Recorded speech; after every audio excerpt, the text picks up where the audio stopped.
ako kisi bɛ aw ye kisi bɛ aw ye kisi bɛ aw ye nin kumaden ne a fanga b'a la kosɛbɛ kosɛbɛ n'i ye nin kumaden jate minɛ ni o ye kisi bɛ aw ye kisi bɛ aw ye ni Ala y'a kanu k'an ka to ka ɲɔgɔn fo ni o folikan ye i bɛ taa ye k'a fɔ bi ko tɛ dɛ a mɛnna nin bɛ gafew kɔnɔna na gafe jumɛn n'i taara don Tawurata kɔnɔna na i bɛ taa Genèse ta n'i taara Genèse ni ta i bɛ a chapitre 43 aya 20 ani aya 3 Sayidu an bɛ to ka kalan kɛ tan de a bɛ to ka aw hakili to an bɛ mun fɔ la nin ye tan an tɛ gafe dayɛlɛ ka kuma nin di mɔgɔw ma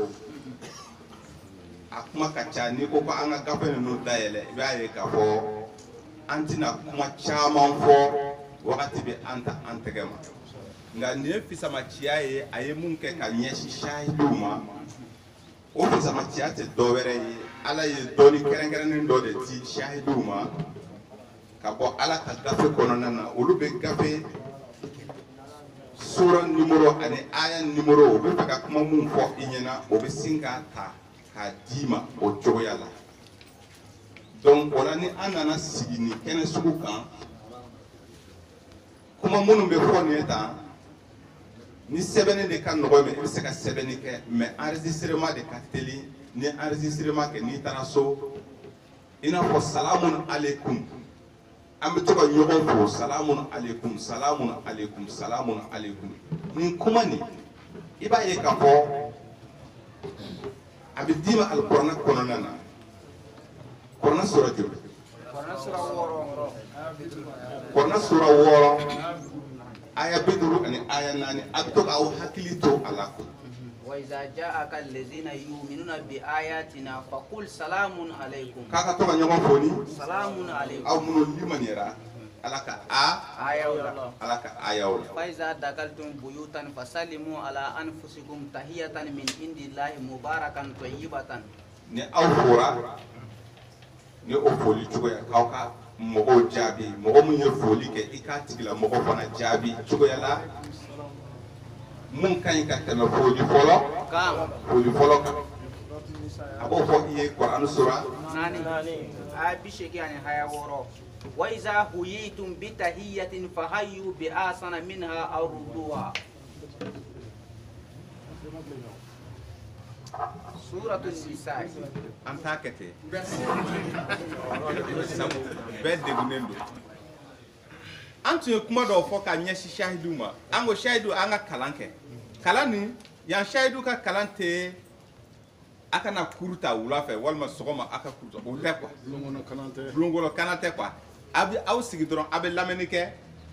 a bɛ aw hakili to aya ninnu na dɔrɔn a bɛ sɔgɔ aw hakili ani aw dusukun o de kosɔn ni an bɛ kuma bɛɛ bɛ jɛ ka sura ni aya di yan an ma ɲɔgɔn former a bɛ k'i kɔnɔ ko formation dɔ de don formation tɛ dɛ mɔgɔ minnu bɛ Segu Danbele wuli i k'i jɔ Segu Danbele nin ye kalanfa dɔ ye a bɛ bɔ Keɲeba ni wagati ni wagati tɛ a tɛ se yan yɛrɛ a nana mission na aw nana mission de la donc a nana juma sɔrɔ yan ne bɛ fɛn o fɛn mun fɔ aw ɲɛna kɛnɛ in kan sura ni aya la a kelen tɛ yen a tɛ mun dɔn ale ka sigi bɛnnen bɛ Keɲeba dugu kɔnɔna na Keɲeba sahidiw an bɛ bɛɛ lajɛlen fo ni ale kelen pe tɔgɔ ye bi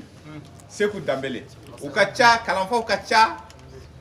Keɲeba kɔnɔna na mais o kɛra kalanfaw ye a bɛɛ ye kalan kɛ Danbele i y'i ka kalan kɛ cogo min na a ɲɛfɔ yan mɔgɔw ye yani an ka tɛmɛ n'a ye Assalamu alaikum wa alaikum salam wa rahmatullahi wa barakatuh an b'aw bɛɛ lajɛlen fo Keɲebakaw tɔgɔ la bi ne yɛrɛ ye Segu Danbele bon ne kɔni ne ye kalan kɛ cogo min na n ye école kalan kɛ école kalan kɔfɛ donc Keɲeba n kun bɛ to ka taa karamɔgɔ dɔ fɛ yen n bɛ to ka taa walanda t'a fɛ bon walanda tali kɔnɔna na n bɔra sahiduya kalama bon n bɔlen sahiduya kalama n kun bɛ to ka taa question caman poser a kunna mais tiɲɛ yɛrɛ la n y'a ye kuranɛ ko t'a intéressé kosɛbɛ i b'a ye ne dun ka kanu ye kuranɛ de Allahu Akbar. donc directement o cogo la a kɛla sababu ye n y'ale fɛ tagali bila siɲɛ kelen ka n ta kɛ lamɛnli ye donc ni n ye lamɛnli kɛ n bɛ sɛbɛnni kɛ donc alhamdulilayi bi an bɛ se ka dɔɔni an ye caman faamu voilà foli bɛ salamu alaikum a bɛ kuranɛ sɔrɔ jumɛn a bɛ kuranɛ sɔrɔ 6 a y'a 54 ani e fɔra o foli cogo la e bɛ jaabili di cogoya la mun ka fisa ni foli fɔlɔ o bɛ kuranɛ yɔrɔ jumɛn kuranɛ sɔrɔ 4 a y'a 80 a y'a 6 Allahu Akbar. donc a ye nin ye ɲininkali nin bɛ bon sisan ni aw ye a bɛ to k'a ɲininka a bɛ aw jaabi direct la bon e yɛrɛ a b'i kabako ye e b'i yɛrɛ ɲininka o tuma na e ka ɲininkali nin a tun y'a préparé de wa a ma préparé ɲininkali nin a ma préparé mais n'i ye ɲininkali kɛ ni ɲininkali jaabi bɛ kuranɛ numéro mun na ani a verset numéro mun na a bɛ na a hakili la a bɛ se ka o ta k'a d'i ma bon bɛɛ ye kalan kɛ nin kalan cogo de la nin sira ye k'a yira k'a fɔ a tɛ comme kuru a tɛ comme tɔn ko k'a fɔ ko secret ko tɛ sariya la dɔɔni mun de don a bɛ wara bɛɛ ka a sɔrɔ n'i bɛ fɛ k'a sɔrɔ i b'a sɔrɔ donc o de bɛ wele dɔɔni yɛrɛ yɛrɛ o de ye kuranɛ dɔɔni ye a ko kira ma k'a kana dɔɔni ni gundo dɛ k'a ka k'a ka bange mɔgɔw ye kuranɛ sura 14 y'a ye bɛɛ jɛra k'a fɔ kuranɛ sura 16 aya 44 ko bon sisan n'i ye kuranɛ dayɛlɛ i bɛ taa kumaden nin sɔrɔ yen kira ma ko kitabu mun jiginna e k'a nin ye tan a kɔnɔ kuma a bange mɔgɔw ye wa ko kira ma fosi dogo o bɛ kuranɛ sura jumɛn kɔnɔna na kuranɛ sura 80 ani takwir aya 24 a sɛbɛnnen bɛ ko kira ma foyi dogo a y'a bɛɛ bange mɔgɔw ye bon shahidu aw fana dɔɔni mun b'a la k'a di aw ma tan a kana fosi dogo mɔgɔ ye ni mɔgɔ mun b'a fɛ k'a mɛn fazakiri nafati zikira e bɛ hakili jigi kɛ yɔrɔ la nafa kuranɛ sura 87 aya 9 i y'a ye bon ni a bɛ k'i kɔnɔ an bɛ tile ɲɔgɔn kan yan an tɛ tile ɲɔgɔn kan yan ni tuma tɛ an tɛ ɲɔgɔn ye yɛrɛ Allahu Akbar. donc nin de ye kalan yɛrɛ Segu Danbele an b'i fo k'i barikada o la i bɛ se ka taa i sigiyɔrɔ la nin ye ka seereya dɔrɔn kɛ ka yira adamadenw na shahidu an ka ko in kɔnɔna na ni o ye kuranɛ ko ni gundo ko tɛ quoi dibidibila ko t'a kɔnɔna na han k'a fɔ ko n'i ma se nin karisa masina ma ni Seydou Keita tɛ a tɛ ɲɛnabɔ non shahidu y'a kɛ o fɛn ye bɛɛ bɛ se ka dɔɔni nin ta donc o la ala bɛ foli dɔ de di kumaden de don salamu o kumaden de a b'a fɔ ko nin kuranɛ nin inna haza lafi sufil sufi Ibrahima wa Musa kuranɛ sura 87 kuranɛ sura 87 aya 18 19 a ko ceci c'est trouve certes mentionné dans les feuilles anciennes les feuilles d'Abraham et de Moïse. Allah. Ama fɔ a bɛ segin kuma in kan yɔrɔ jumɛn ayi a bɛ segin kuma in kan yɔrɔ jumɛn kuranɛ sura 26 aya 100 aya 90 ani aya 6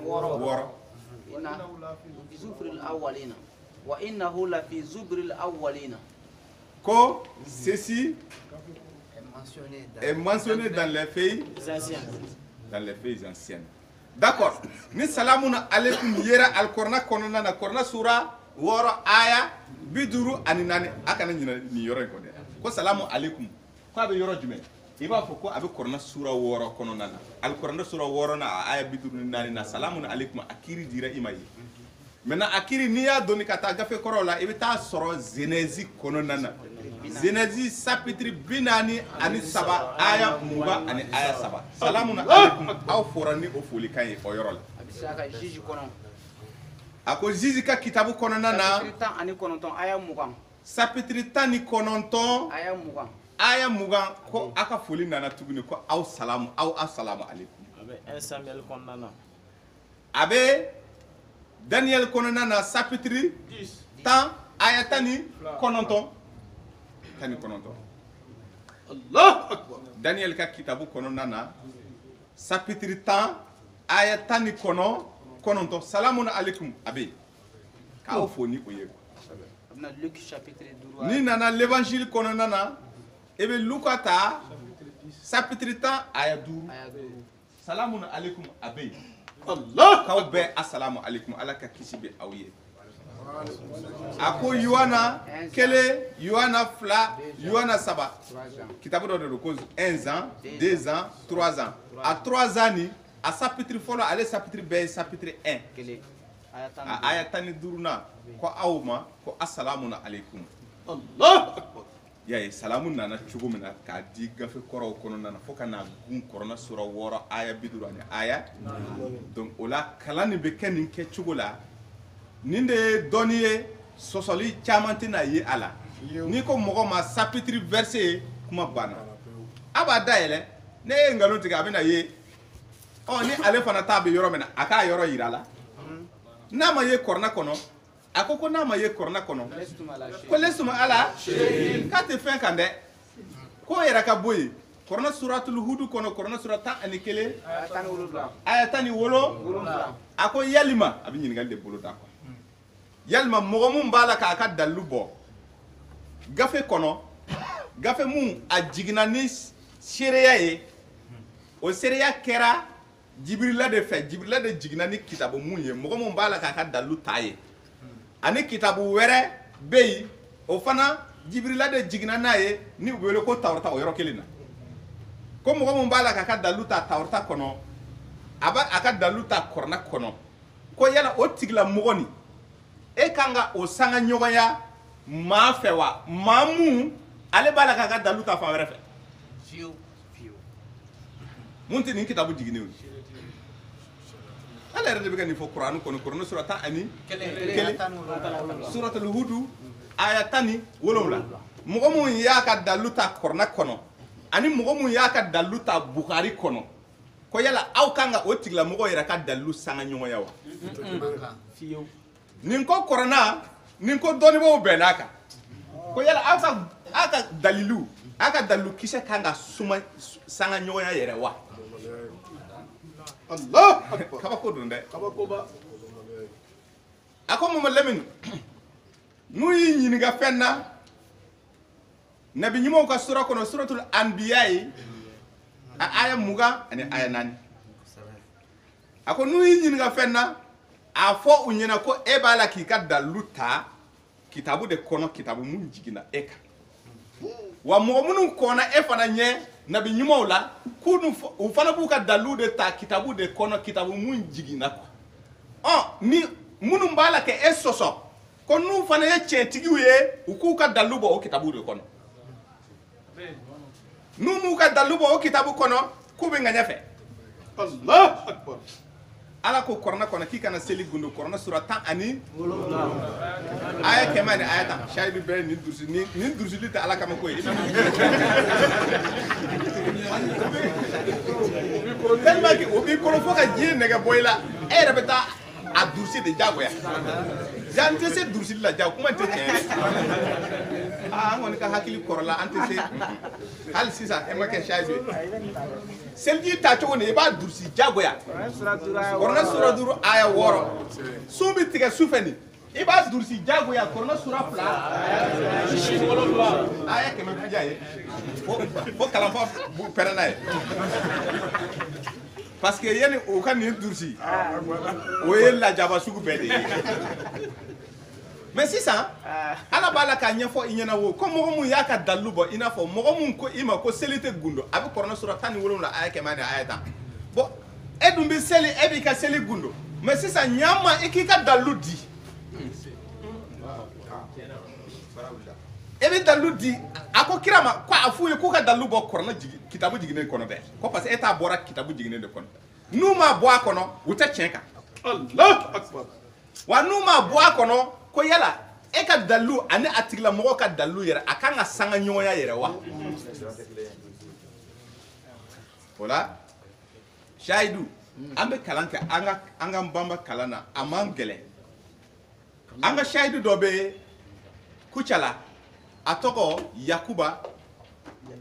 Yalkuye ale ye ne wele a ma mɛn dɛ a ma mɛn kosɛbɛ dɛ kabako n bɛ ka kabako de fɔ aw ɲɛna nin ye tan a ye ne wele téléphone na k'ale kɛra sahidu ye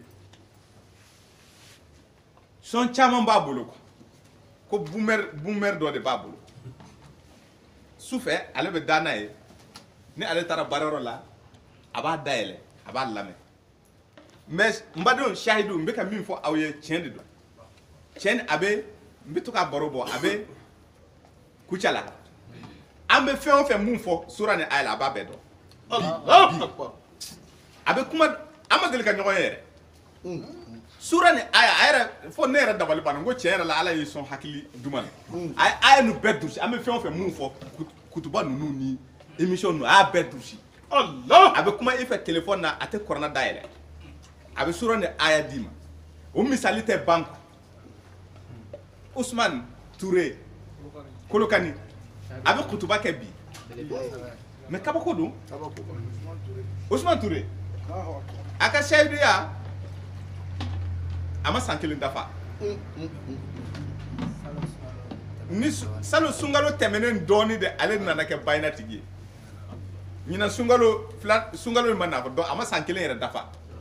mais an balimakɛ ni sahidu kalanfa ni a bɛ jɔ a bɛ kuma i fɛ tan kɔrɔna t'a bolo a tɛ kɔrɔna dayɛlɛ mais kabako ye mun ye a bɛ bibulu fana dɔn tan Allahu Akbar. a ye kerecɛnkɛ dɔ koron kerecɛnkɛ in a n'a muso han a y'a koron muso sigilen a ko ko pourtant ko a cɛ ma ko dɔ ma bɛ ka ko Usman bɛ ka mun fɔ k'a ka kɛnɛ ni a ta nin ye pasteur yɛrɛ muso y'a fɔ pasteur ye ko ni mun bɛ ka mun fɔ a ka kɛnɛ ni ta ye Allahu Akbar. mais k'a sɔrɔ o dun bɛ bibulu kɔnɔna na o ye ɲɔgɔn koro bibulu de kɔnɔna na hey sahiduya ni kabako don dɛ Kabakoba. ni senu bɛ don i la e yɛrɛ bɛ sura ni aya durusili daminɛ fo e yɛrɛ bɛ kabakoya ko e ye nin durusi cogo min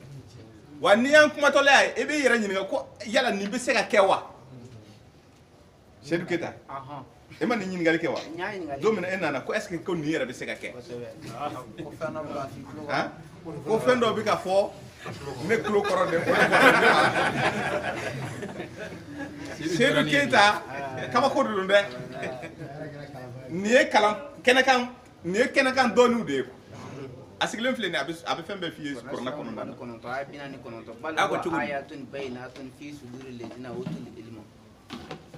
nin kuma nin ye tiɲɛ ye don k'ale ye kɔrɔna dɔɔni sɔgɔ minnu dɔɔnibaw dusukun na a y'a sɔgɔ dɛ donc kalanfa Gawusu Tarawele kalanfa Gawusu a bɛ wajili kɛ radio so la radio kɛra la mais kabako don ninnu bɛ a nana kunu dɔrɔn kalanfa Gawusu bɛ yen wa kalanfa Gawusu sigilen don a nana kunu dɔrɔn mais kalanfa Gawusu a ye ninnu bɛɛ sɔgɔlen don a dusukun ani a hakili la ninnu ye misaliw de an bɛ k'a di ɲɔgɔn ma kalanfa Jawara est ce que Jawara si ale donna si mun bɛ wele ko kɔrɔya dɔɔni quoi mɔgɔw k'i ye han kalanfa Jawara ka cahier n'i y'a ye i bɛ boli a y'a sɛbɛn k'a sɛbɛn mais finalement a yɛrɛ sigilen filɛ nin a bɛ sura ni aya di mɔgɔw ma ka sɔrɔ a ma da ye kana se k'o kuma na dɛ bon e b'o faamu cogo di k'a sɔrɔ Jawara ye san joli kɛ misiri la mais e ye kɔrɔna dɔɔni sɔrɔ wa e ma kɔrɔna dɔɔni sɔrɔ hadisa dɔrɔn mais a kɛlen sahidu ye kɔrɔna dɔɔni nana sigi a dusukun kan a bɛ kɔrɔna fɔ adamadenw ye a t'a jɛ ninnu misali tɛ ban Abdulayi Abdu Allahu ala ka jɔn Sumare ale fana bɛ yan Abdu Allahu Abdulahi ni Sumare il a 76 ans Allah bi wolonwula ani wɔɔrɔ tiɲɛ tɛ mais a bɛ aya fɔ i ye a ka bon hakili ma mais ne ko seli tɛ gundo ni a bɛ kɔrɔna yɔrɔ jumɛn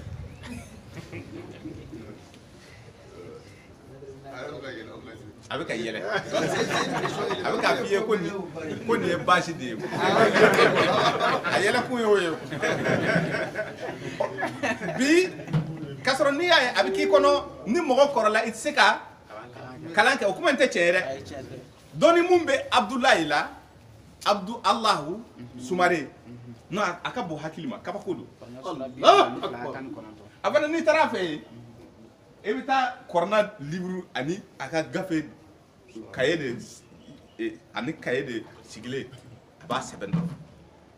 sɛbɛn dɔrɔn mais kabako belebeleba bɛ a ka walanda la an taala don min na a fɛ yen an ko an bɛ walanda ni an tun b'a la k'a di ɲɔgɔn fɛ n'an ye kuma mun fɔ a fana bɛ sura ni aya fɔ Allahu akbar. an b'a lajɛ an bɛ ɲɔgɔn lajɛ an ko walayi ala y'i sɔn parce que a si bɛ hakɛ mun na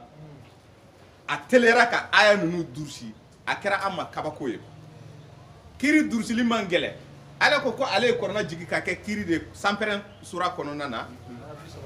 aya 30 hukman arabiyan kuranu sura tan ani saba sanpɛrɛn sura aya 30 ni aya 7 kamara mama Lamine Kamara a fana sigilen filɛ nin ye a fana kɛra shahidi a mɛn o ka ca a misali tɛ ban kɔntɛli t'a ban kalanfa bina ninnu kɔni kuma ma fɔ Sayiba nana Sayiba filɛ nin ye kabako don ninnu ye kalanfaw a kelen fana filɛ ka na cɛmɔgɔ jara ni ye cɛmɔgɔ jara mɔsɔtɔla ye cɛmɔgɔ jara ye u ka ekɔliso la gɔrɔgɔjuru babu u ka kalan bɔra a kɔnɔ quoi gɔrɔgɔ lizir donc a tora u ka karamɔgɔ tora walandadi la a nana to walandadi la a nana to silamɛw fɛ ko silamɛw fana fɛ ko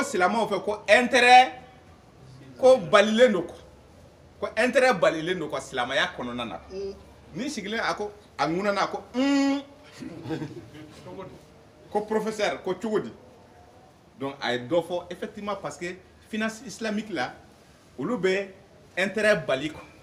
c'est-à-dire banque bɛ intérêt mun kɛ o balilen don u ka ala ta yin tɛ dɛ silamɛya kɔnɔ olu nana kiiri mun di o ni ala ta tɛ ɲɔgɔn sira la o kiiri in kɔnɔna na o y'o bali mais nin ye walanda di u ma heure nana tɛmɛ u ko u ka misiri ma heure sera ko non ko u ka tɛmɛ n'a ye a ye kuma ni kɔɔri k'a to yen ko bɔn ko semaine nata ko u bɛna baabu sigi a kan u nana baabu sigi a kan a kɛra farifoni ye bɛɛ tun bɛ ka nin de lamɛn bɛɛ sali kɔnɔ misi yɛrɛ da wagalen tora nin donna kɔrɔna kɔnɔ k'a yira k'a fɔ ko non silamɛya kɔnɔna na a fɔra mun ye haramu ye tiɲɛ tɛ quoi. Allahu akbar. donc n'i y'a ye i t'a jate ala k'an dɛmɛ donc sahiduya tɛ don fini ye ala ka niseni don an kelen kelen na bɛɛ la ka renforcer ka taa an ka Kur'anu ni dɔɔni sɔrɔ an ka a bila pratique la o la an tɛna kuma janya bi an bɛna bi bɛɛ kɛ ɲininkali ye an bɛ ɲininkaliw dayɛlɛ kɛrɛnkɛrɛnnenya la ka bɛn bi jumadonya ka bɛn le 26 mars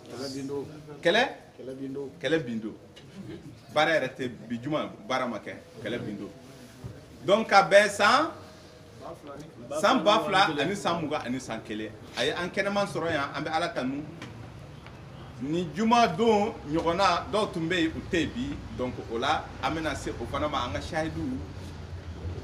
kulu cɛla la an bamuso dɔw tugura ɲɔgɔn na ka taa kɔnɔ an ɲɛ o ye an kɔn mun na ala ka an ɲɛ ala ka hinɛ o la ka yafa u ma ka hinɛ anw fana na ka yafa an ma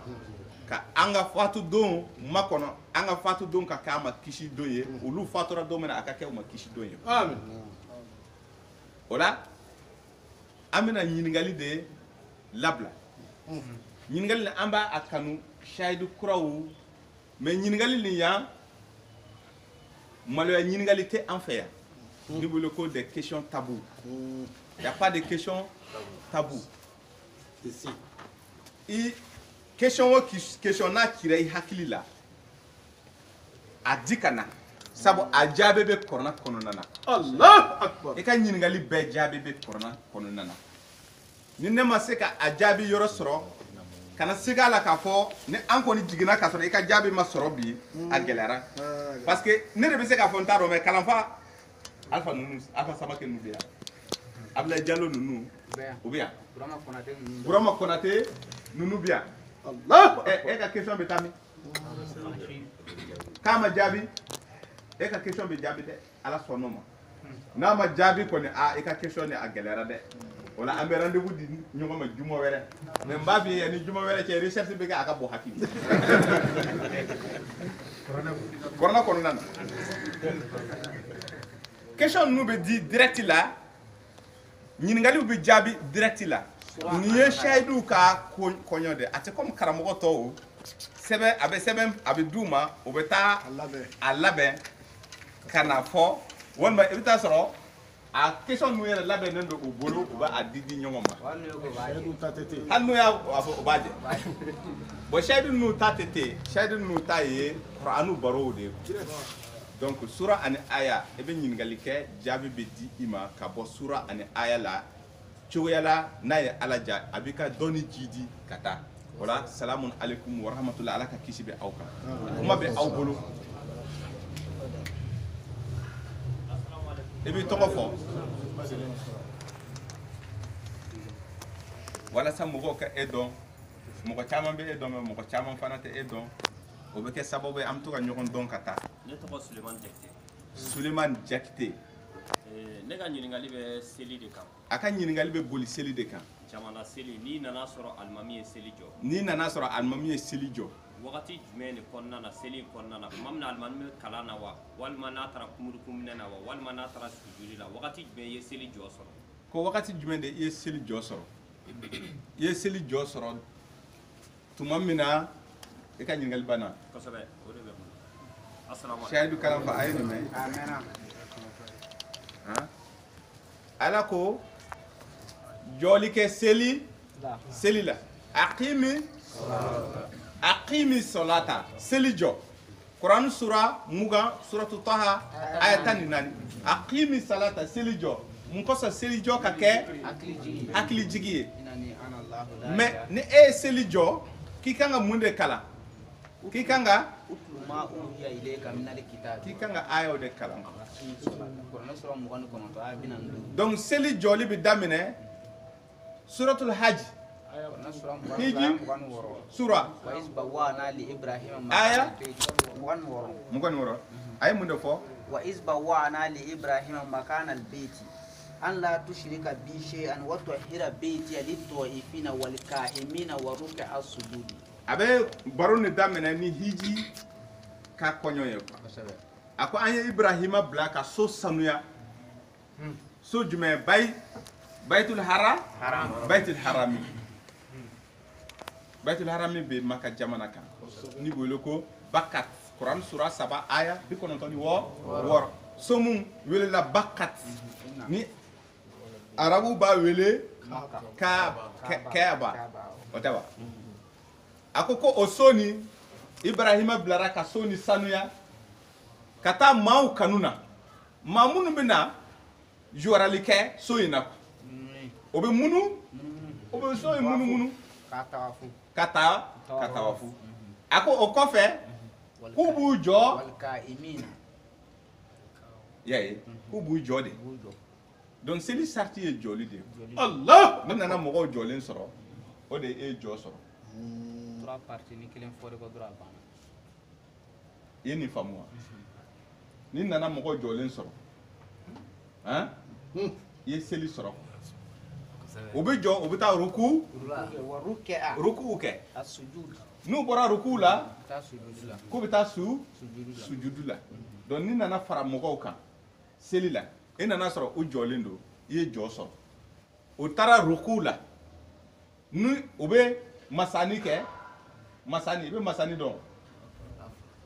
masani ye fila de ala ko walqad ataynaka sab'an minal masani fila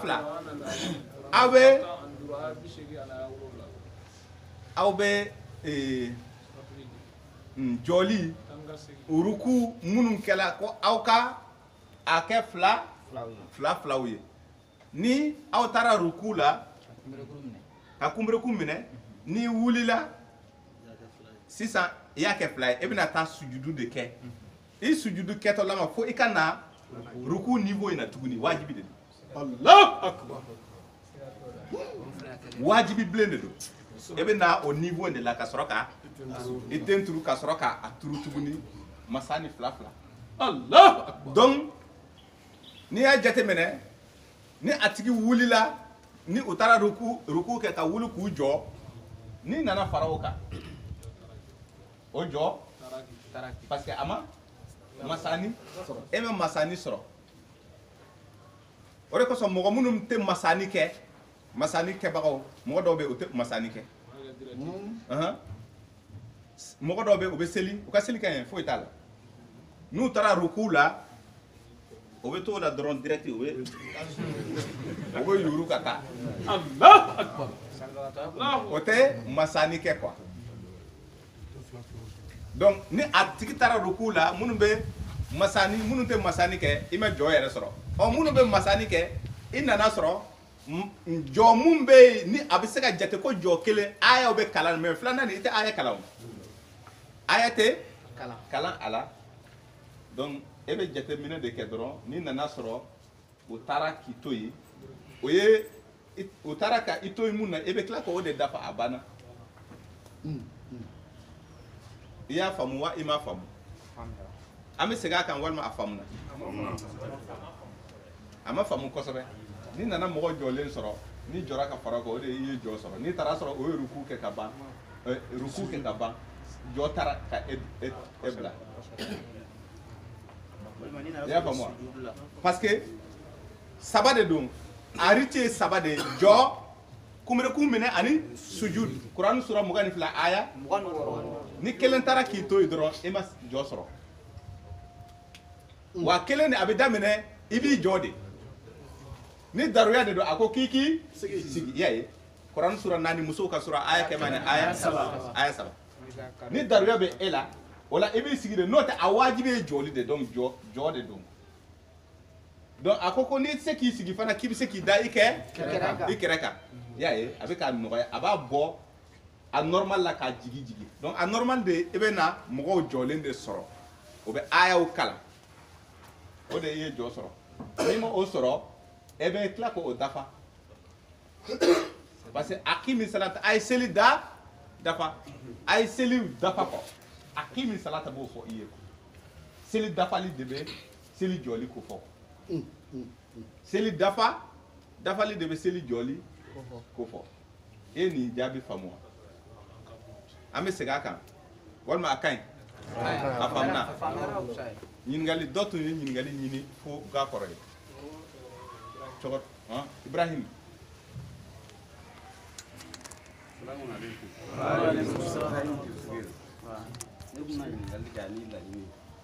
jati ɲininkali b'a bolo ani laɲini Ibrahim Tesuke bon ne seli araka minnu bɛ kuranɛ kɔnɔ seli nacogo quoi araka 2 3 4 u bɛ sura min na ni aya min na ne bɛ fɛ k'o dɔn a ka di ne ye fɛnɛ wajibi kɔnɔna na an ka tubabu kɔnɔna na an bɛ to ka seli komi sisan seli bɛ bange o ye laɲini ye awɔ o ye n ka laɲini n'a bɛ to ka fɔ a fɛ quoi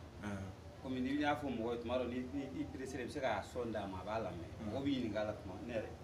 ɲininka a la tuma bɛɛ o kun ye n ka laɲini ko seli jɔko hakɛw quoi o faamuna ne ko mɛlɛkɛ u b'a fɔ mɛlɛkɛ kaman 2 kaman na u b'o kɛ kuma caman donc ni yɔrɔ wɛrɛw bɛ yen nɔ ne tun bɛ fɛ k'o dɔn et puis an ka laseliw la n'an bɛ se k'a bila a dɔn komi suratul Israël aya 10 ni aya 10 an bɛ to k'o fɔ ka caya cogo voilà o kun ye ne ka laɲini donc a ka laɲini k'an ka to ka segin seli babu de kan ko parce que n'i ye mɛlɛkɛw ka kama di ko mɔgɔ dɔw bɛ yen ko o tɛ sɔn n'a ye a ko kurani kɔnɔna na kurani sura 30 suratul Rum aya 50 ni aya 7 o kalan aya 50 ni aya 8 ولقد ضربنا للناس في هذا القرآن من كل مثل k'i ka danganiya quoi k'i ka danganiya Ibrahima k'i ka tigɛ a kan ko tiɲɛni yɛrɛ la ale ye ko fɔli kɛ kɔnɔna na misali sugu bɛɛ lajɛlen fɔra aw ye misali bɛɛ dira mɔgɔw ma ka bila kɔrɔna kɔnɔna na tɛmɛ n'a ye wala in ji'tahum bi ayatin fayaqulanna allazina kafaru in antum ila mubtilun e b'a fɛ an k'o lasɔn a ko mɔgɔ mun kalabanciyara ala ka ayaw ma a ko hali n'i ye dalilu sugu bɛɛ ta k'a di a tigilamɔgɔ ma k'a tɛ sɔn Allahu akbar. minnu b'a la ka e ɲininka nin ye ta o ɲininka seli fana jɔ fila k'a bɛ gafe jumɛn de kɔnɔ o ka gafe la ko k'u ɲininka k'a di i ma o ka sapitiri jumɛn page jumɛn de y'a fɔ ko fajiri ye jɔ fila o ka kitabu kɔnɔ na o ɲininka fitiri jɔ saba nin a bɛ u ka hadisa kitabu yɔrɔ jumɛn ko k'a di e ma lansara jɔ naani u bɛ mun kɛla k'a bɛ u ka page jumɛn kɔnɔna na u ka hadisa kitabu jumɛn page jumɛn o dun b'a la k'a kɛ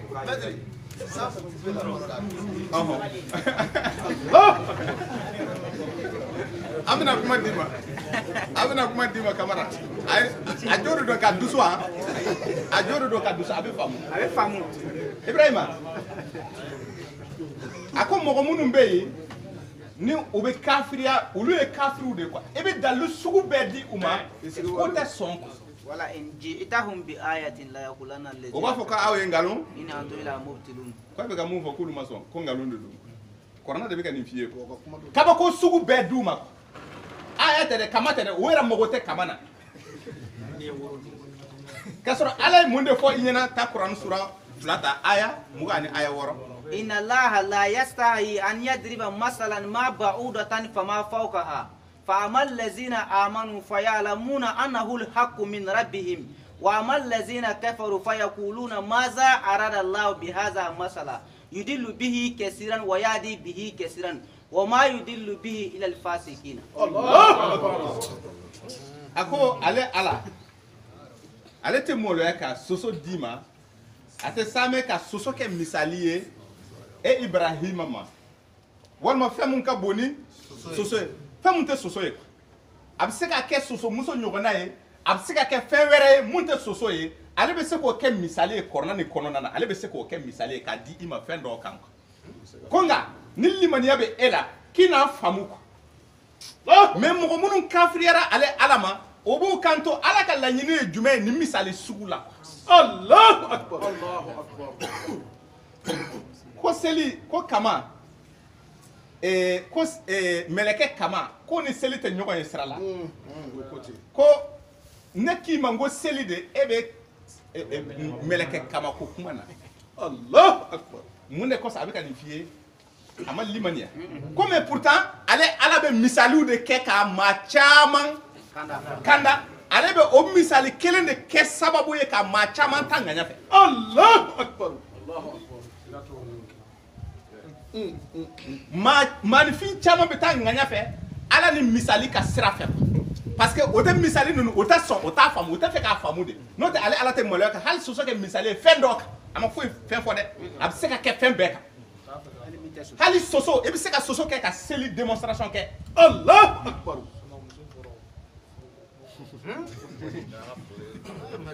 soso muso ma fɔ wa muso ma fɔ wa a ma fɔ ko muso ye ala mɛ a tigilamɔgɔ ninnu ka kalabanciya i b'a dɔn yɔrɔ min na kuranɛ sura 2 bakaratu aya 223 ala ye mun de fɔ ye nisa'ukum harsun lakum a ko k'aw ka musow ye aka furu ye aw ka muso ye aw ka forow ye fatu harsakum anashe k'aw ka don foro ni kɔnɔna na k'aw ka sɛnɛ kɛ wagati min cogoya min y'aw ja wagati ani cogoya mun ye aw ja aw delila k'a mɛn k'a fɔ ko o kan tɛ ko cɛ ni musoya ye Ibrahima e delila k'a mɛn karamɔgɔ da ko o tɛ cɛ ni musoya ye n'o o sera yen fa b'a fɔ a ye nin mɛn dɛ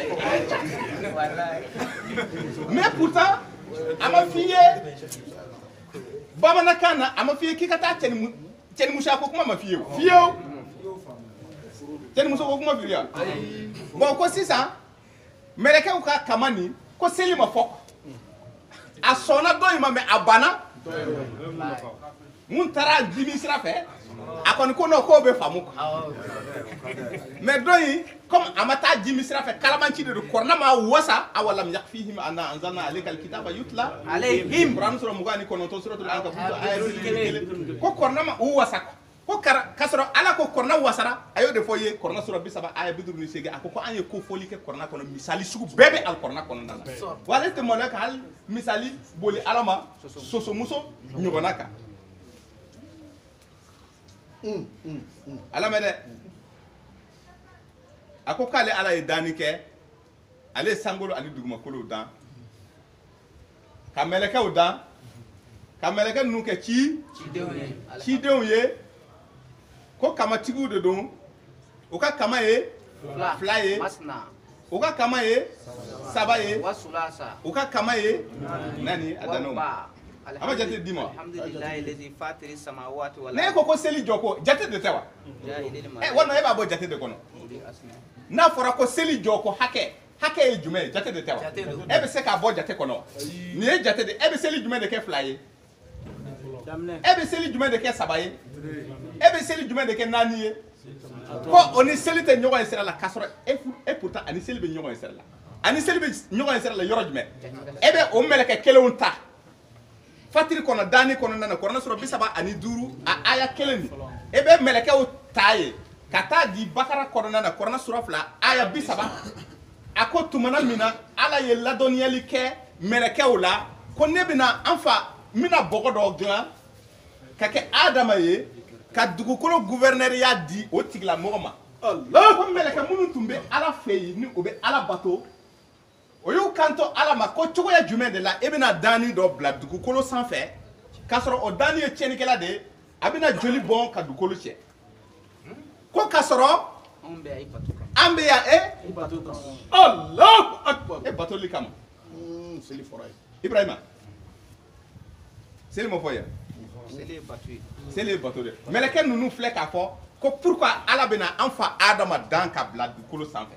ala m'a fɔ k'ale tɛ maloya ka soso kɛ misali walasa e ka fɛn dɔ faamu a m'o f'i ye donc e bɛ mun de faamu nin aya in na an fa adama ani mɛlɛkɛ jɔn de ka kɔrɔ mɛlɛkɛw ye mun de fɔ ko olu bɛ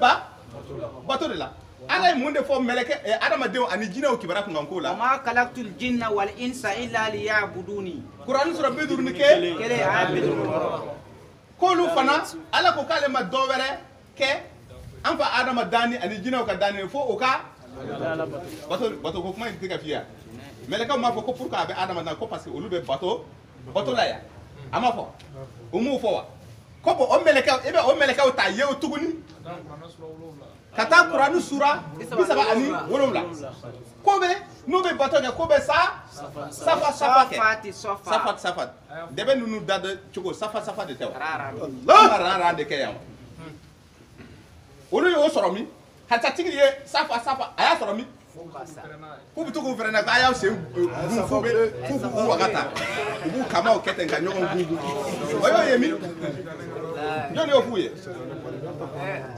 a misali tɛ ka taa i ye kɔrɔna de kɔnɔ wa walima kɔrɔna de kɔfɛ i ye dalilu wɛrɛ sɔrɔ i ye diinɛ sɔrɔ ala ka kuma kɔfɛ wa ala ko misali sugu bɛɛ lajɛlen bilalen don aw ye kɔrɔna kɔnɔ kɔrɔna sura 37 tɔgɔ safat rangé en rang les rangés en rang minnu bɛ safa kɛ d'accord n'i m'a faamu ta i bɛ to safat kelen kɔnɔ kɔrɔna sura 37 i bɛ jigin a aya 165 aya 166 o mɛlɛkɛ kelenw ka kibaruya de bɛ d'i ma k'u bɛ safa kɛ k'u yɛrɛ ko k'olu de ye safa kɛbagaw ye ka u tigi ala safuna wa inna lanahnul musabbihuna u tigi ala ko suma Allah o b'u tigi ala ko suma nin a bɛ taa laban cogo di e bɛ taa alkuran sura 7 suratul larafi aya 100 ni aya 6 k'u bɛ taa sujudu de bi Allahu akbar mɛlɛkɛw tafsir ayati bil ayat comme o mɛlɛkɛw kaba minnu b'u bolo an t'a ta soso kan dɛ an b'a ta mɛlɛkɛ kelenw de kan kafiri den tɛ se ka o sɔsɔ o mɛlɛkɛ kelenw de bɛ ka fɔ ko kaba filaw de b'u olu la saba de b'u la naani de b'u la an b'a fɔ duuru dɛ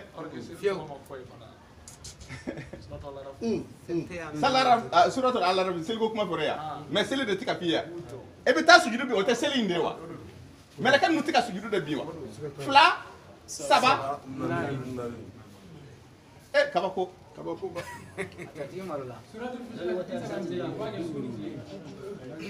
suratul fus suratul fusilat Qur'an sura 40 ani kelen aya 30 k'u b'a kɛ mɛlɛkɛ ninnu bɛ baara nin kɛ su ani tile Allahu akbar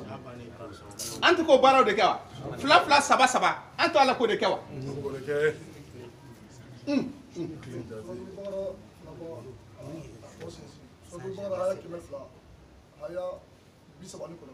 bisabani segi bisabani kɔnɔ aw degera la cogo min na ni aw seginna yɛrɛ ma aw bɛ dege seli la de mɔgɔ si tɛ seli tɔmɔ f'i ka dege la i degela la cogo min na k'i k'a segin a nɔ na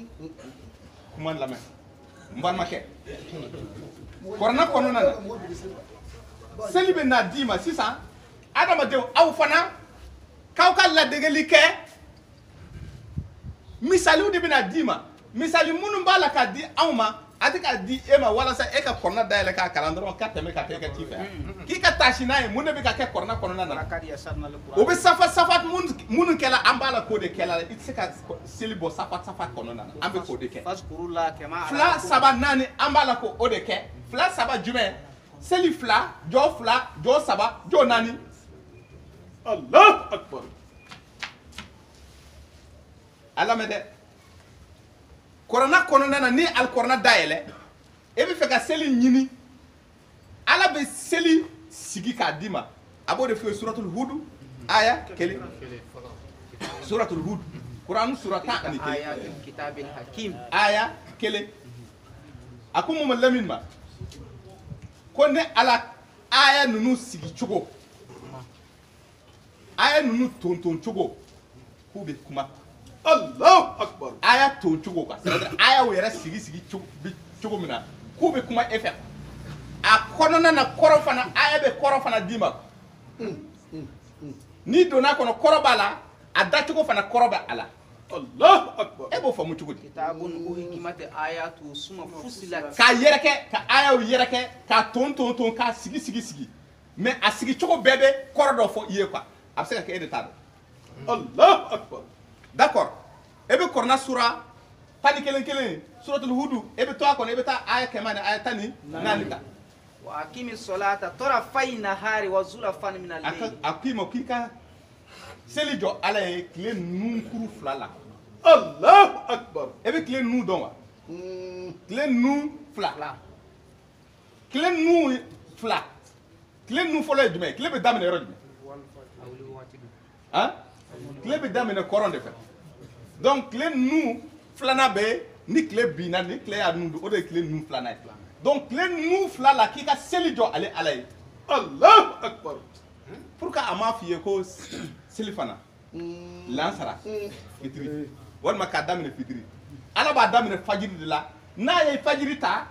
a bɛ sin ka pan seli fana ani lansara ka taa fitiri de d'i ma Allahu akbar e ko cogo di o la e ye mun de faamu o yɔrɔ la i ka taa si dɛ tile nu fila tile nu fɔlɔ ani tile nu filanan fila saba o de tɛ jate normal ye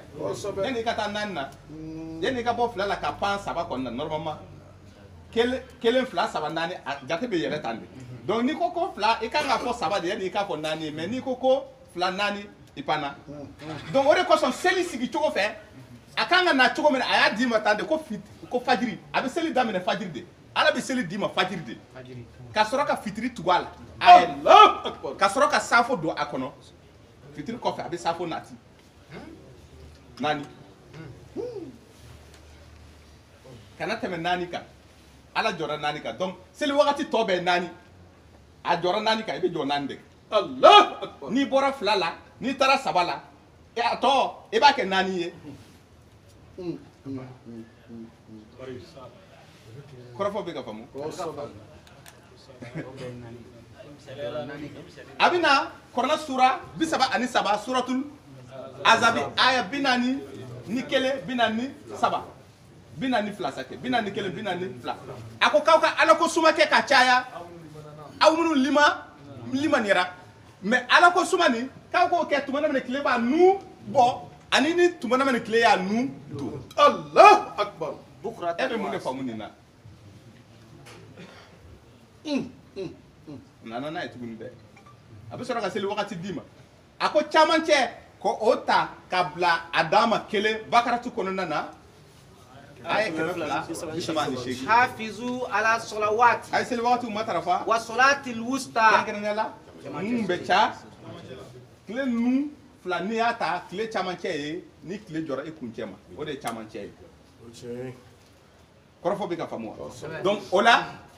ni ma famu ta abe singa wakati wera dima wakati wera ditola abe segi selifanaka korona sura سورة الروم آية شيء وله الحمد في السماوات tanu be والأرض ala ye sangolo kono nana ala be tanu sangolo kono ala be tanu duguma kolo sanfɛ yan ala be tanu sangolo kono ni mɛlɛkɛw ye korona sura 42 aya 5 ko be ala tanu fo sangolo be yɛrɛrɛ i b'a fɔ ko sangolo ka cɛci ka bi تكاد السماوات يتفطرن ani mɛ dɛ duguma kolo sanfɛ yan anw be yen adamadenw be yen jinɛw be yen ko ala be tanu sangolo kono ala be tanu duguma kolo sanfɛ tuma jumɛn وعشيا وحين تظهرون tuma na bɛna ni tile jɛngɛna ka bɔ camancɛ la ani ni tile bɛ camancɛ la Allahu akbar. tile b'a ni la ala mɛ an bɛ e kalan ko n'i tɛ jate dɔn taa jate dɔn n'aw ɲininka kɔrɔna sura 27 آية كمان تان سبعة aya kɛmɛ ani aya 17 n'i tɛ Fasalil jate dɔn n'aw adina. dɔn jate ni jate tilara i la taa maaw ɲininka minnu bɛ jate dɔn o bɛna jate f'i ye fila saba naani a bɛ bɛn 107 Allahu akbar. fajiri fila fitiri saba safo 4 selifana 4 lansara 4 n'i y'a fara ɲɔgɔn kan a bɛ bɛn 17 o 17 a y'o de d'i ma k'a kɛ 17 ye k'a kɛ sura ye Allahu akbar. 17 suratul Isra a bɛ bɛn 17 o 17 nin a bɛna a aya kɛmɛ ni tan ni kelen ka sɔrɔ ka seliko kuma fɔ i ye ولا تجهر بصلاتك o seli mun b'a la ka ɲɛf'i ye nin 17 de don ولا توافق بها seli 17 si tɛ gundo Allahu akbar. jɔ 17 a si tɛ gundo a bɛ fɛ k'o de f'i ye La ilaha illallah. La ilaha illallah. La ilaha illallah. La ilaha illallah. La ilaha illallah. La ilaha illallah. La ilaha illallah. La ilaha illallah. Allahu akbar. تفسير آيات بالآيات a ko ko e kan ka mun fɔ fana a b'o fɔ ye wala tajhar bi solatika wala tukhafit biha wabtaqi بين ذلك سبيلا وقل الحمد لله وقل الحمد لله الذي لم يتخذ ولدا yayi seli kɔnɔ kana pɛrɛn ni a kalankan ye kana seli kalankan gundo a bɛrɛ bɛ ka kɛ hakɛ i ka sɔrɔ k'a fɔ yayi kanu bɛ ala ye a bɛ sin ka o bɛɛ d'i ma si kelen Allahu akbar. o 17 nin ne bɛ fɛ ka o 17 sɔrɔ jate la e bɛ taa bakaratu ta e b'a jate dɛ bakaratu aya 40 ani aya 3 aya 43 وأقيموا الصلاة e nin mɛn o ye joli أيوة e b'a a aya 100 ani aya 10 i b'o ta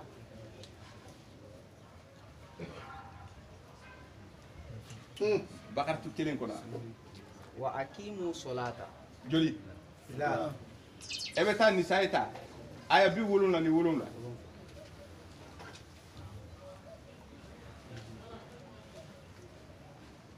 وأقيموا الصلاة Allahu akbar. e bɛ a aya 100 ani aya 3 ta فأقيموا الصلاة Allahu akbar. e bɛ taa larafi ta suratu larafi aya 100 ani aya 70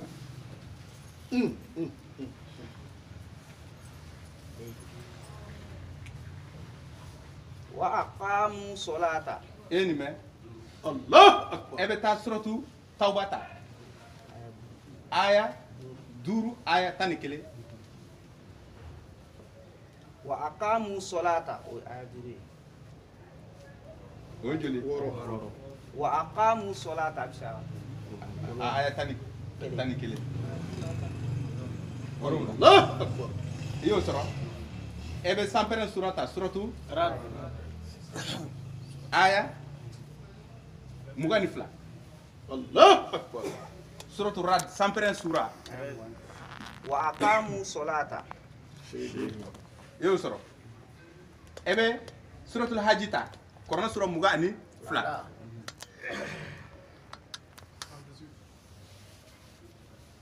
ha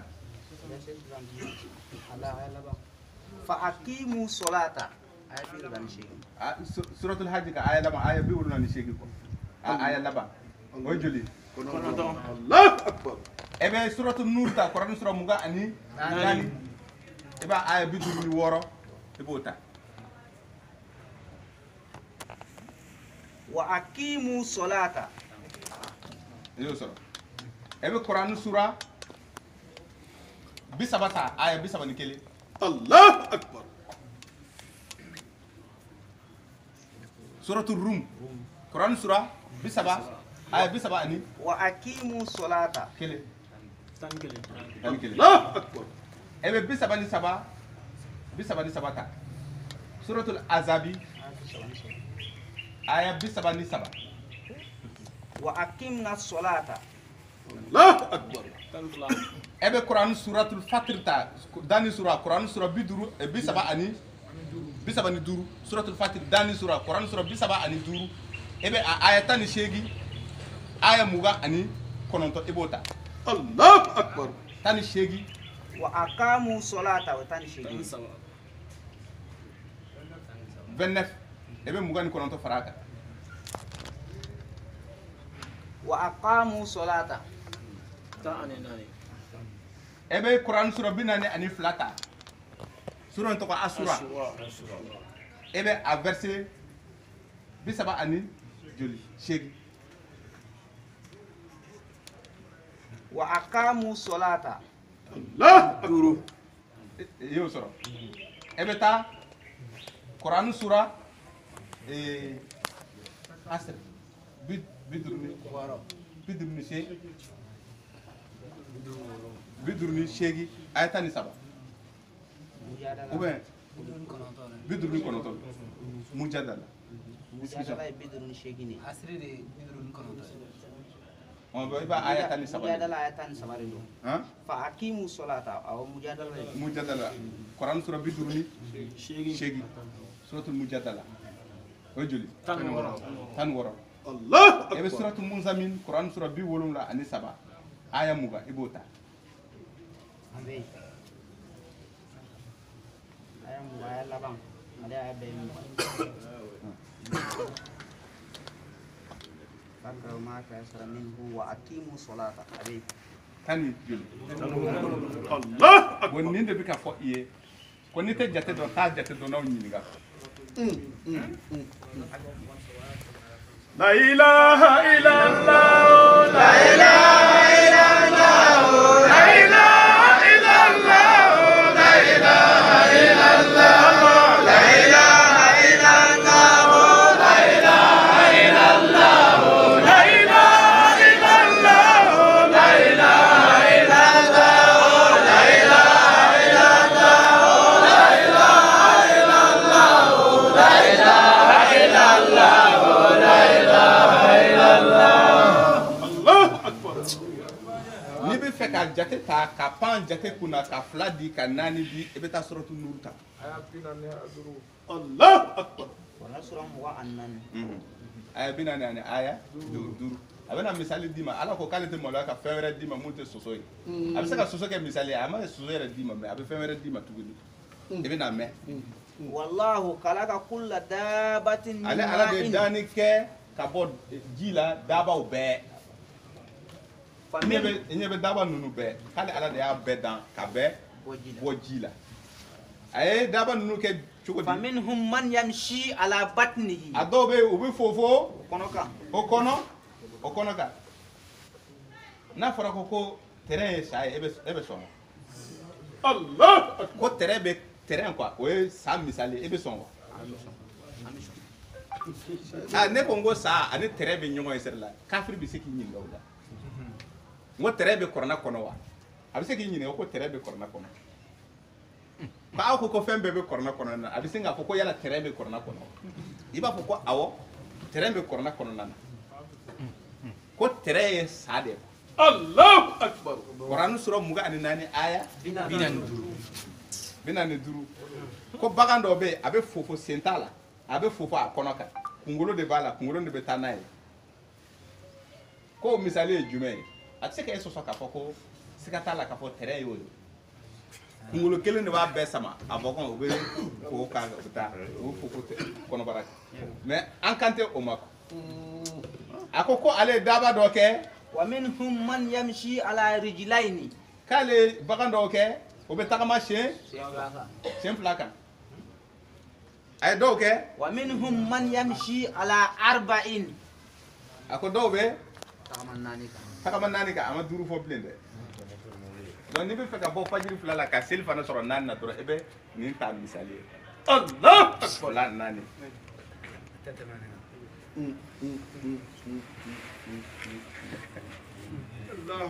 a nana ni naani kelen ye a d'a ma fila t'a la naani bakaratu aya 100 aya 60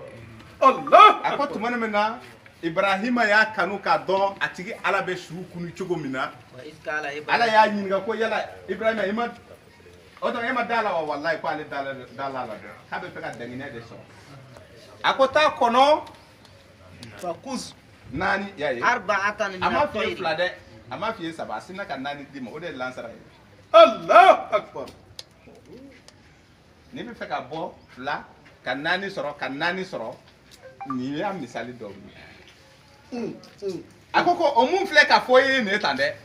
Kuranɛ sura 2 Bakaratu aya 26 ko mɔgɔ dɔw de bɛ yen n'i ye nin misali d'u ma ko b'u yɛrɛ ɲininka ko nin misali ka laɲini ye jumɛn ye ko u ni u ka question tɛ ɲɔgɔn ye sira la ala ko k'a b'o cogo la kafiri den de don ko ne ala bɛ ninnu ɲɔgɔn na ne bɛ u fili mais ko tiɲɛnikɛla de don ne tɛ maa fili ten dɛ i bɛ taa sɔrɔ tiɲɛnikɛla tun de don o de kosɔn n y'a fili ko wa ni ala bɛ misali de kɛ ka maa caman kanda ni ala bɛ misali de kɛ ka mɔgɔ caman fana lafili mais ala tɛ mɔgɔ si lafili fo a tigilamɔgɔ ka kɛ tiɲɛ ila al-fasiqina tiɲɛnikɛla don e dalu sugu bɛɛ d'u ma o bɛ ban donc e bɛ fɛ o ka mun faamu o tɛ na i ka sira t'o la mais olu ta nin yɛrɛ de ye problème ye olu yɛrɛ bɛ ka waso ni mun na o yɛrɛ de tɛ yen kamara Allahu Akbar. kamara taara d'accord donc o la e ka ɲininkali jaabi de tun ye nin ye surunman na ɲininkali dɔ bɛ yan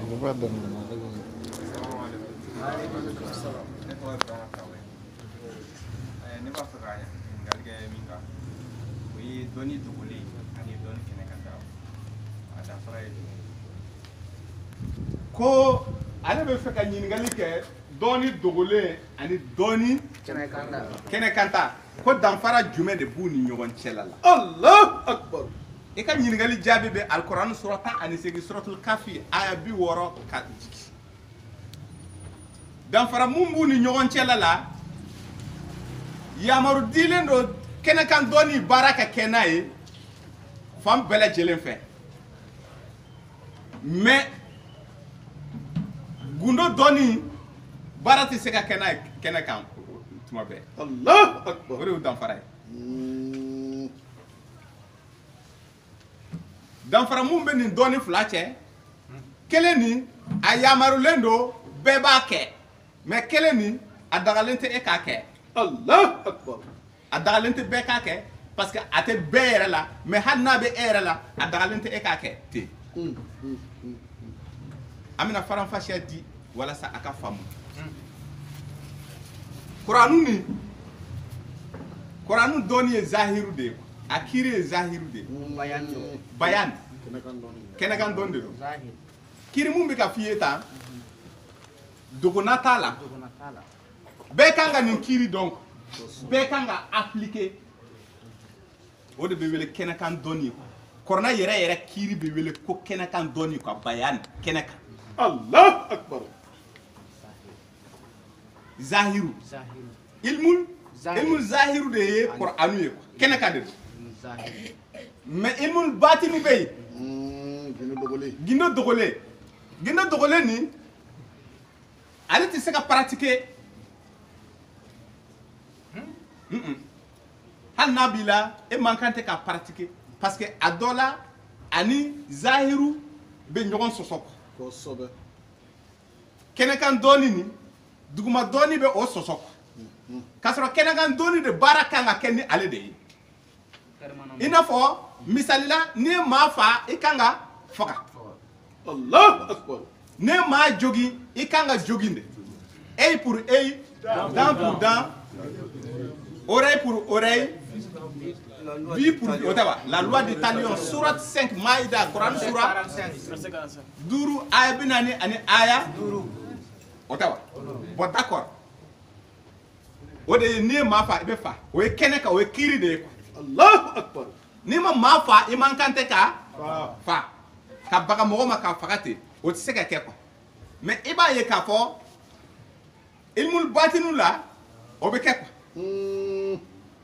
misali dɔ dire ima korona kɔnɔna na korona sura 10 ani segi kafu aya bi wɔrɔ ka jigi ko mina Musa ani aka karamɔgɔkɛ ka baro di aw ma Allah ana karamɔgɔkɛ in tɔgɔ Melse Sedek an delila ka kutuba kɛ a kan cɛ kabako ma de don a bɛ yala mɔgɔw cɛ la Hébreux chapitre 7 aya 3 kɔrɔfɔ bɛ ka faamu a tɔgɔ arabuw bɛ a tɔgɔ wele ko Khidri walasa a ka faamuya quoi n'o tɛ a tɔgɔ yɛrɛ yɛrɛ Melse Sedek Malik a tɔgɔ ye Maliki Melse Sedek ni ala ye Melse Sedek ko fɔ Musa ye ko Musa ka taa yɔrɔ dɔ la a bɛ taa cɛ dɔ sigilen sɔrɔ yiri kɔrɔ ye o cɛ ni dɔɔni b'a la ka tɛmɛ Musa kan parce que a tun kɛra Musa bolo ale ka dɔɔni ni ɲɔgɔn tɛ yen quoi Allah ale bɛ yɔrɔ min na bi ale parce que a ye nin mɛn dɛ Korana sura 7 suratul Arafi aya 100 ani aya 44 aya 100 aya 45 ala yi kanto aya 144 a ko Musa ne ala ye Musa sukanti ka bɔ cidenw bɛɛ lajɛlen kɔnɔna na ne ala ye ciden o ciden minnu ci dugumakolo sanfɛ ko Musa ne ye sukanti k'i fisaya n'a bɛɛ ye ci ka sira Qala ya Musa inni istafaituka ala nasi birisalati wa bikalami ka kuma danfɛn fɛ adamadenw cɛ la ko ciden de don ko Musa ɲɔgɔn tɛ yen Allahu Akbar Musa ka fisa ni kira bɛɛ ye kira tɛ dugukolo sanfɛ a ka fisa ni kira bɛɛ ye kira ma bɔ kira la dɛ Korana de y'a fɔ ci kan sira fɛ Musa ka fisa n'u bɛɛ ye a ko ne kumana Musa fɛ ma taa o ma dɛ a aya 145 ko ne ala ye walafili kɛ walahan kan ka sɛbɛnni yɛrɛ de kɛ ka sɛbɛnni lama fɛn bɛɛ lajɛlen ka fɛn bɛɛ kulu a ko fɛn bɛɛ wa katabna lahu fil alwahi min kulli shay'in maw'izatan y'a ye ko wala tablette nin kan ko an ye fɛn bɛɛ lajɛlen sɛbɛn a kan fɛn bɛɛ k'a faranfasiya k'a sɔrɔ k'a di Musa ma a ko Musa ma hɔn ka sɔrɔ k'a fɔ a ye e ka fisa ni ciden bɛɛ lajɛlen ciden o ciden mun cira Musa e ka fisa n'a bɛɛ ye cikan sira fɛ donc a fana bɛ ka yaala quoi c'est-à-dire que a yɛrɛ ma se ka dan foyi sɔrɔ a yɛrɛ la kabini o kɔni fɔra wa a bɛ yaala c'est-à-dire a b'a hakili la ko ale ɲɔgɔn tɛ yen ala de b'a fɔ a ye ko a ɲɔgɔn tɛ yen ala y'a fɔ Korana sura 20 a tora a bɛ yaala ta maaw cɛ la a fana tuma dɔ la a bɛ waso quoi ko ale Musa kɔni bɔn ala ye ale sɔn alhamdulilayi rabbil alamin a tora la ala ko ko ye ma fɔ i ye o hukumu kɔnɔ koyi m'a f'i ye n ko mɔgɔ wɛrɛ tɛ yen dɛ ta Korani sura 12 Allah aya 76 wa fawqa kulli zi ilmin alimun a ko Musa k'e kɛra dɔnnibaa ye cogo o cogo mɔgɔ wɛrɛ bɛ yen mun ka dɔnni b'i ta sanfɛ Musa ye a da waga ko awɔ mais a siga tora Musa la k'a fɔ ko o bɛ se ka kɛ cogo di e yɛrɛ de ko ko e ye ne fisa ni bɛɛ ye e yɛrɛ de ko ko ɲikɛ dɔ ye suratul Taha Korani sura aya 41 wastona atuka li nafsi a ko e kɛra n dɔ ye Musa tellement que ka titre ka ala y'a titre yɛrɛ di Musa ma Allah Akbar. O de kosɔn a ko je te ferai Dieu Devant Pharaon. ouais et Haroun sera ton messager. I bɛ wahayu don a da ale b'a fɔ a bɛ Exode chapitre 7 aya 3 de dɔn a lajɛ. Donc tumana min na nin kuma nin fɔra a ɲɛna ko maa wɛrɛw bɛ yen ko dɔnnitigi o dɔnnitigi mɔgɔ dɔw bɛ yen mun ka dɔnni b'a ta sanfɛ. Musa kabakoyara. Exode aya fɔlɔ ka jigi yaye ko Musa tu es un Dieu mais je te fais Dieu pour Pharaon. Et Aaron ton frère sera ton prophète. Et Aaron ton frère sera ton prophète. A bɛ k'o de fɔ i ye tɔha kɔnɔna na Kuran sura mugan aya 41 a ko ne y'i kɛ n dɔ ye. Allahu Akbar. Musa ne Ala dɔ ye e ye quoi. Ne Ala dɔ ye e ye quoi Musa. Allahu Akbar. O de kosɔn a ye Musa ka kuma ni faranfasiya k'a fɔ ko Musa ka fisa ni cidenya sira fɛ cidenw bɛɛ Musa de ka fisa n'a bɛɛ ye cikan sira fɛ. Donc tumana min nin fɔra a ye a sɔrɔla ka a bɛ to k'i yala yala mɔgɔ ninnu cɛ la Bani Israila ka denw Ala ko ko mɔgɔ wɛrɛ bɛ yen mun ka dɔnni bɛ e ta sanfɛ o y'a kabakoya kosɛbɛ a sɔrɔla k'a fɔ a ye ko bon Musa o nɛgɛ y'a minɛ quoi a bɛ fɛ k'a tigi dɔn jɔn de don a ko Musa taa n bɛna taamasiyɛn dɔ d'i ma i bɛ tagama i bɛ taa o yiri kɔrɔ n'i taara o yiri kɔrɔ i bɛna cɛ in sɔrɔ yen zahiru ani batinu an bɛ ka o baro de kɛ yan i ka ɲininkali jaabi. Allahu Akbar. An bɛ ka faranfasiya kɛ ka taa ni an kɔnɔ jɛyara an bɛ i jaabi a bɛ kɛ baabu yɛrɛ ye i ka ɲininkali yɛrɛ ye baabu ye tellement que kuma bɛ Ala fɛ a tɛ ban. An bɛ ka kuma minnu fɔ nin si tɛ an ka kuma ye an ka miirina tɛ a bɛ kɔnɔna de kɔnɔna na. Allahu Akbar. Tuma min a taara cɛ ni sigilen sɔrɔ cɛ ni y'a fɔ a ye a ko cɛ ni o ye ɲɔgɔn fɔ a ko n nana e ma ko awɔ n b'a kalama ko ne nana i sigilen n bɛ k'i kɔnɔ yan i ko de fɔra ne ye ko awɔ ko a fɔra ko e ka dɔɔni ka bon kosɛbɛ n b'a fɛ i ka ne kalan cɛ ni y'a lajɛ a ko ko Musa n bɛ se k'i kalan mɛ sabali tɛ e la ne ka kalan na. N'aw ma sabali aw tɛ dɔɔni sɔrɔ dɛ o diɲɛ ko bɛɛ dɛ a bɛ ka walanda caman bɛ ko ninnu na mɛ an t'a walandama yɔrɔ ta quoi misali fitinin de ka d'i ma a ko Musa tɛ se ka sabali ale kɔrɔ quoi ale bɛ ko dɔ kɛ a bɛ bonya Musa yɛrɛ hakili ma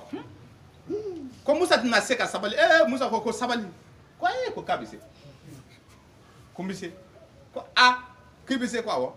ko bon Musa ne ka kalan sarti k'i kalan a sarti wari tɛ dɛ n tɛ wari minɛ i la n tɛ fosi minɛ i la mais a sarti de i bɛ ne ye fɛn o fɛn na kana ne ɲininka a si la fo ne de ka a fɔ i ye mun de don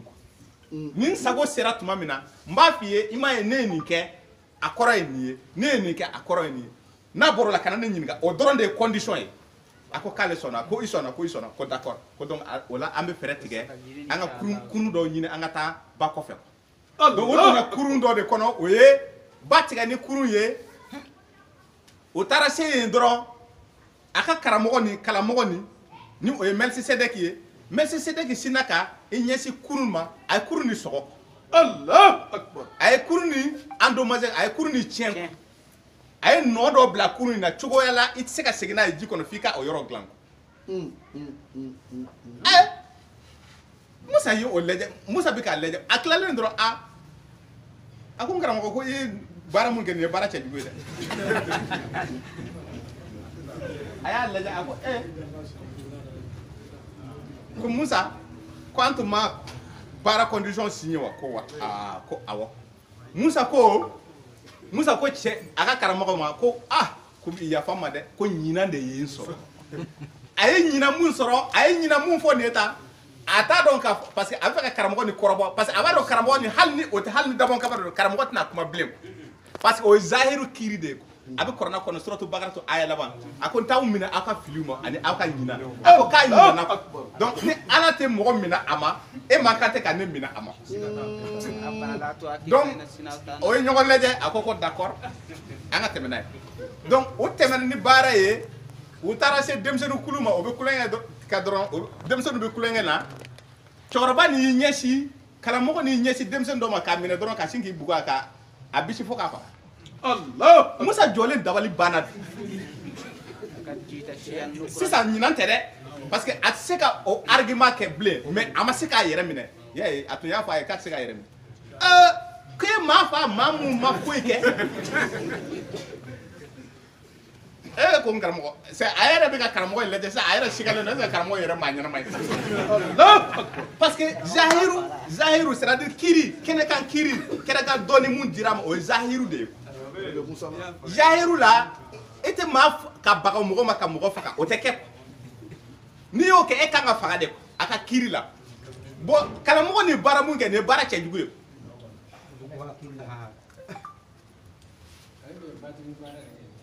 cɛkɔrɔba in bɛ ka ko o ko mun kɛ a bɛ ka batini baara de kɛ gindo baara de don gindo dɔɔni de don mais a man kan tɛ k'a bila pratique la n'i y'a bila pratique i bɛ problème sɔrɔ Allah b'o de nɔfɛ quoi danfara e bɛ ka danfara de ɲini danfara de zahiru kiri i b'a bila pratique la a kan ka bila pratique la kɛnɛ kan a bɛ bɛn bɛɛ de ma wara o de ɲini na aw fɛ mais batinu ayi o tɛ bila pratique la n'i y'a bila pratique la i bɛ problème sɔrɔ a misali dɔ de bɛ di ma ka taa faranfasiya la Allah donc tuma min na a y'a fɔ ko cɛkɔrɔba karamɔgɔ ka baara ma ɲɛ karamɔgɔ nin y'a lajɛ Musa yɛrɛ a tɛ se k'a fɔ k'a ɲinɛna bilen Musa y'i kanto ko bɔn sinɛ k'i ɲɛ kumu dɔɔni quoi parce que a ma bɛn a ma quoi a ko bon ko ni n seginna a ɲɔgɔnna wɛrɛ kan a ka ɲi quoi c'est-à-dire que o la mission baara banna quoi contrat jɔra a ko ɔhɔn ko fo ten donc o tɛmɛna ka taa Allah o nana se dugu dɔ ma o donna dugu in kɔnɔna na o y'a sɔrɔ kɔngɔ ni minɔgɔ b'u la o ye balo ɲini u ma jatigi foyi sɔrɔ u ko k'o tɛ mɔgɔ n'u bisimila donc o nana sigi yiri kɔrɔ u sɛgɛnnenba a ɲɛ bɛ kogo dɔw bɛ u kɛrɛfɛ kogo ni binnen don kalamɔgɔ nin y'i kanto Musa ma ko wuli ko baara b'an bolo dɛ ko ko mun baara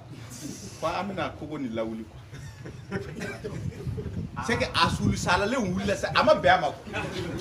donc o taara bɔgɔko bɛɛ ɲɛɲini ka na kogo ni lawuli kogo ni lawulilen sisan o nana o sigi yiri kɔrɔ a ma c'est-à-dire que a ma se ka kun Musa fɛ f'a ka kuma de n'a ma kuma a tɛ ɲɛ a ko n karamɔgɔ c'est-à-dire n'a ye mission jan mission ka ban yan n karamɔgɔ k'an ye baara mun kɛ sisan kɔni an bɛ se ka sara ɲini dugumɔgɔw fɛ parce que an ye baara fu kɛ nin ale bolo baara fu de la k'a sɔrɔ gindo dogolen de b'a ko in kɔrɔ Allah donc kalama ye sinɛ k'i kanto ko Musa bon donc sarti dafara donc vraiment ne tun ye mun fɔ a filɛ nin ye i ma se ka sabali mais nin mun donna i garisɛgɛ la n bɛna fɛn ɲɛfɔ i ye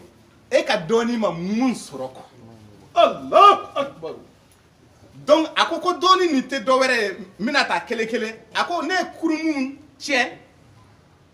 a ko kurun nin ma tiɲɛ ten dɛ n ye ko dogolen dɔ de ye Ala ye ne labange ko dogolen dɔ de la a ye ne bila ko n ka o baara nin kɛ quoi parce que a ka ɲi o tigilamɔgɔ ninnu ma o ye jumɛn ye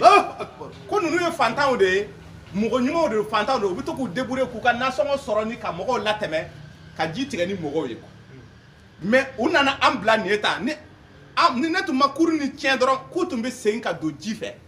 u bɛ yɛlɛ ji fɛ dɔrɔn u bɛ se ji camancɛ la dɔrɔn u ni masakɛ dɔ tun bɛ na bɛn quoi masakɛ kafiri a bɛ kɛlɛ sira de kan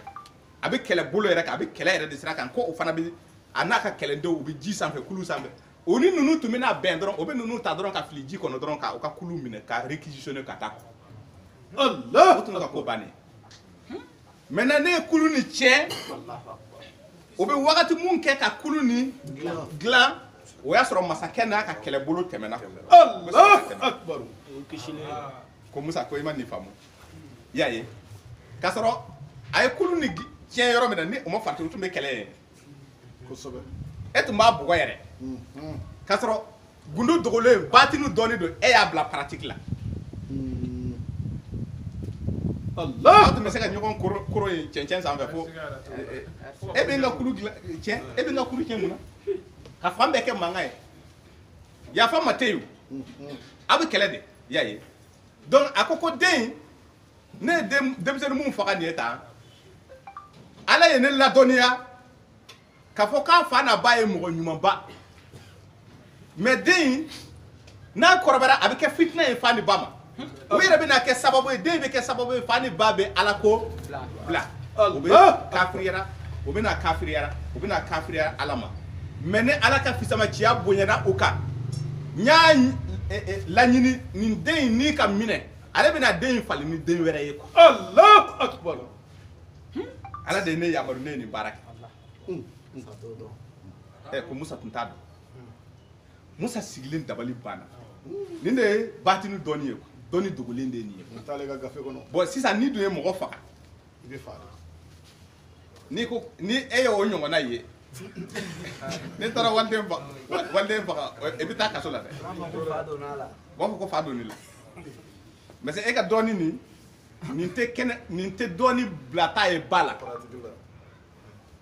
kɛnɛ kan i man kan tɛ ka nin dɔɔni bila kɛnɛ kan n'i y'a bila kɛnɛ kan i bɛ problème sɔrɔ.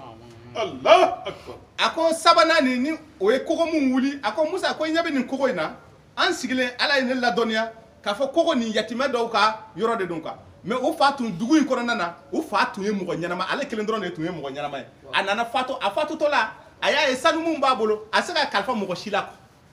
n'a y'a kalifa u b'a ta k'a dun k'a sɔrɔ a denw ye fitininw de ye quoi u ma se kodɔn na quoi donc cɛ ni ye ala deli k'ale bɛna sanu ni bila kogoju la ka so jɔ a kan ka kogo jɔ a kan a ju la walasa ni a denw nana kɔrɔbaya